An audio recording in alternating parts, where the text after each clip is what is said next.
আসসালামু আলাইকুম, welcome back to cooking story by Munalisa. আজকে আপনাদের সাথে একটি ডিম আর সুজি দিয়ে ভীষণ মজার একটা নাস্তা কিংবা বিস্কুটের রেসিপি শেয়ার করব।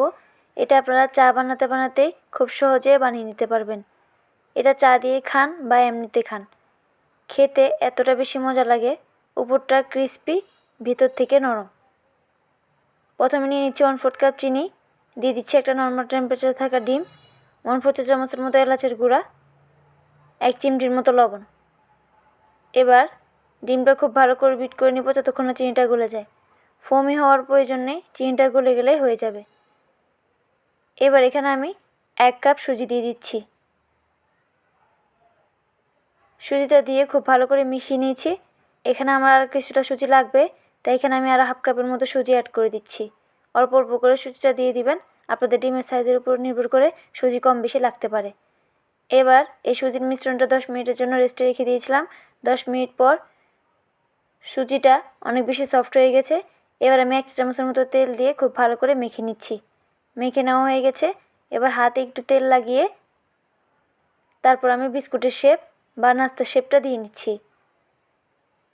এই নাস্তাটা বানানো এতটাই সহজ, আপনার ঘরে যদি একটি ডিম আর সুজি থাকে তাহলে খুব সহজেই বানিয়ে নিতে পারবেন।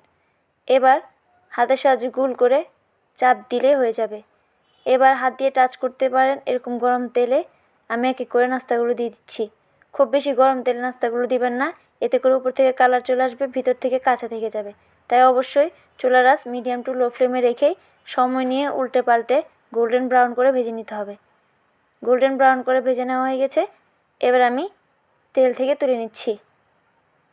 আপনারা নিশ্চয় শব্দ শুনে বুঝতে পারছেন এই বিস্কুটটা কতটা বেশি মুচমুচে হয়েছে। এটা এতটাই মজা, আপনারা একবার বানিয়ে বেশ কিছুদিন সংরক্ষণ করে খেতে পারবেন। আশা করি আজকের রেসিপিটি আপনাদের অনেক বেশি ভালো লেগেছে। রেসিপিটি কেমন লেগেছে কমেন্ট করে জানাতে ভুলবেন না।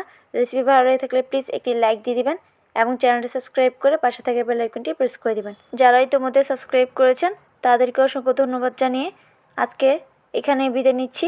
দেখা হবে পরবর্তী কোনো রেসিপি নিয়ে। সেই পর্যন্ত সবাই ভালো থাকবেন। আল্লাহ হাফেজ।